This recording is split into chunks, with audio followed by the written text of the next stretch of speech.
আজ বিকেলে আকাশটা মেঘলা ছিল, কিন্তু প্রচুর গরম। তাই মন চাইলো কিছু ঠান্ডা ঠান্ডা খেতে। তাই ভাবলাম যে আজকে চকলেট ম্যাঙ্গো মিল্কশেক বানাই।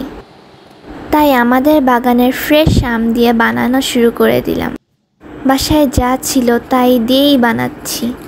ফ্রিজে রাখা ঠান্ডা দুধ, আম, চকলেট, গুঁড়া দুধ ও বাদাম দিয়ে ব্লেন্ড করে নিচ্ছি। সাথে বরফ দিলাম। বাসায় আইসক্রিম ছিল না, কিন্তু আইসক্রিম দিলে আরও ভালো হতো।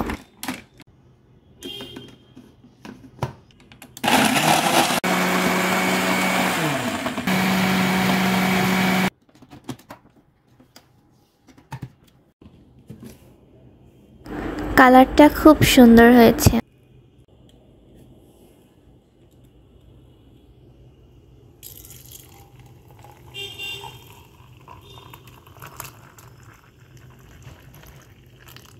টুকরো চকলেট দিলাম, মুখে পড়লে দারুণ লাগবে। আহা, ঠান্ডা ঠান্ডা গরমে প্রাণ জুড়িয়ে গেল।